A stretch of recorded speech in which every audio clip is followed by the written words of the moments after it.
नमस्कार, आप देख रहे हैं न्यूज 18 बिहार झारखंड। मैं हूं आपके साथ रुचिका राज। इजराइल और हमास के बीच युद्ध विराम शुक्रवार से प्रभावी हो गया है और हजारों फिलिस्तीनी अपने घर लौटने के लिए चल पड़े हैं। साथ ही इजरायली सैनिक भी गाजा से लौट रहे हैं। इजरायली सेना ने यह भी कहा है कि हमास के साथ युद्ध विराम समझौता स्थानीय समय के अनुसार दोपहर को प्रभावी हो गया है और सैनिक सहमत तैनाती रेखाओं की ओर वापस लौट रहे हैं। वो घोषणा शुक्रवार सुबह उत्तरी गाजा में फिलिस्तीनियों के द्वारा भारी गोलीबारी की सूचना के बाद की गई। डोनाल्ड ट्रंप ने इजराइल की योजनाओं को मंजूरी दी है। प्रधानमंत्री बेंजामिन नेतन्याहू के कार्यालय ने शुक्रवार को यह कहा कि इजराइल के मंत्रिमंडल ने गाजा पट्टी में युद्ध विराम किया।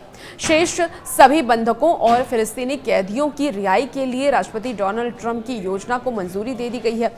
बयान में यह भी कहा गया है कि मंत्रिमंडल ने बंधकों की रिहाई के लिए समझौते की जो रूपरेखा है उसको मंजूरी दे दी है, लेकिन योजना के अन्य पहलुओं का उल्लेख नहीं किया गया जो कि अधिक विवादास्पद है। हालांकि ये मंजूरी 2 साल से चल रहे विनाशकारी युद्ध को समाप्त करने की दिशा में एक महत्वपूर्ण कदम है, लेकिन व्यापक युद्ध विराम कई योजनाओं और कई सवालों को छोड़ देती है, जिसमें कि ये भी शामिल है कि क्या और कैसे हमास निरस्त्रीकरण करेगा और गाजा पर शासन कौन करेगा।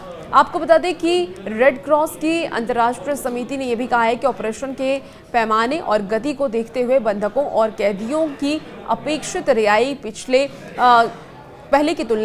कई सालों की तुलना में अधिक चुनौतीपूर्ण होगी।